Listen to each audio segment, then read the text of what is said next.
I think I'm enjoying it a little more just because I know what to expect. It's always a little bit better the second time around. It's the first time stuff's kind of flying all over and you're not really sure. And you have rookie duties and you're not sure if you have to sing or anything. So it's definitely a little bit more relaxed and knowing I don't have to do all that. How much are you ready to get the pads on though? Like just real hittings. No, I'm excited. I mean, it's always tough sometimes going out there to run game and pass protection stuff. I mean, you can't do what you want to do in pads. It's just kind of not the same game in that aspect. So, I mean, it definitely helps out. I mean, in terms of football at that point. And I know they're rookies, but what do you see out of a guy like Jack Cash and Tate Thornton that is encouraging for the receiving core? Yeah, no, I'm excited for them.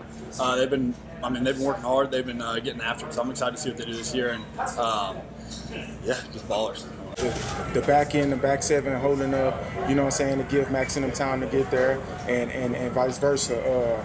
Us being able to do what we do, I mean, Max and them being able to do what they do up front going to complement us. So it's really all us time together, working together. It's just not one group, it's the whole defense. You guys signed Jamal Adams and we saw him working out with you guys at linebacker. Mm-hmm. What's he kind of bring to the table as a guy? I think play safety, but making that transition. Yeah, I think Jamal just obviously a vet, you know what I'm saying, another leadership guy in the room.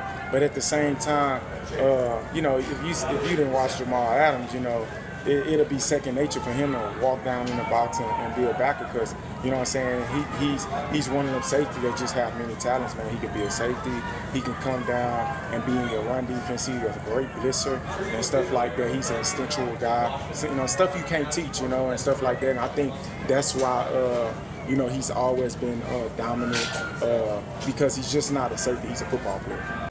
Added Jermaine Pratt, you know, guys who played with a little bit in OTAs, but now in training camp. What do you think that he has added to that unit as a whole? Yeah, we wasn't able to play with Jermaine at all in OTAs, but getting him out here in training camp, and so we talk, you know what I'm saying, after OTAs, but getting him out here now in training camp has been great.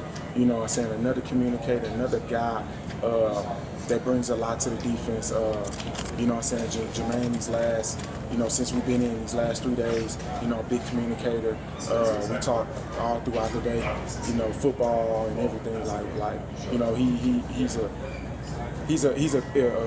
great teammate on the field, but man, you can tell like he's a better person off the field, and that's what's enjoyable about him and Darren. That them two guys, man, we could talk about football all day, we could talk about life all day, and I think knowing that about each other is going to bring our group even stronger because you know what the guy next to you is fighting for, and you building that bond to a point, man, you'll do everything to make sure he's successful, and he'll do everything to make sure you're successful, and that turns into team success. Speaking of guys, you got to spend some time with Gino. Shared yesterday that when he came here, you flew down to Miami and met with him, worked with him.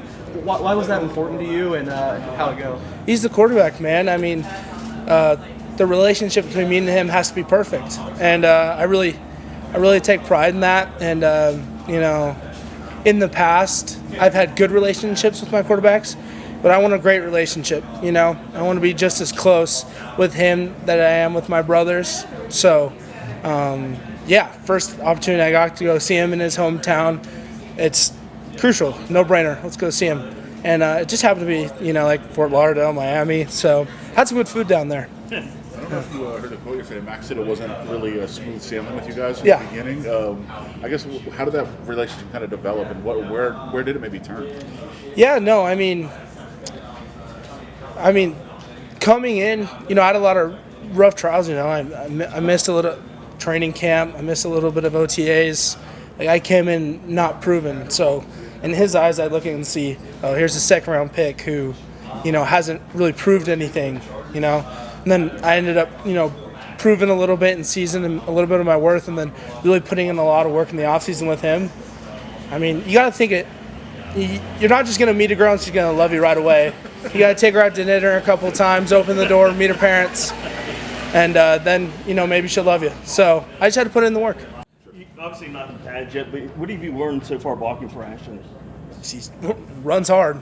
He runs hard and he doesn't make a lot of mistakes, and when he does, he learns from them, and that's all you can ask from a rookie. I mean, learn from your mistakes, and he's doing everything that he can to be great, and you see it, and you hear it, and you feel it, So he's doing great. This is now a 24/7 proposition. Have you noticed that this is now a job and you get to devote however much time you want to devote to your craft now? Yeah, most definitely, and I think for me that's what's most exciting because you can become the best version of yourself. You don't got schoolwork to do and all that. Like you can devote all the time you want to the game of football, and this game you get what you put in. So I'm grateful for that, and I'm gonna keep putting in and getting out great things. How much are you enjoying being in your first training camp? Oh, I'm loving it. It's a dream come true. This is a moment I've been dreaming about, working for all my life. So now I'm here, and it's time to take advantage of the opportunity. Has it been any different than you thought that it would be? Nah. I mean, a lot of hard work. Trying to get better each and every single day. Long days, early mornings, late nights. So that's what I expected, and that's what the game of football comes with. How would you kind of compare and contrast both of those, and what's that process been for you, like picking this one up? Yeah, I think the fact that I did run a pro style in Boise has made the transition a lot easier. Being under center, being under the gun, all that type of stuff, and then in this offense, I think the only thing that's a little more different is catching the ball out the backfield a little more. As Boise, I was really just grounding and pounding,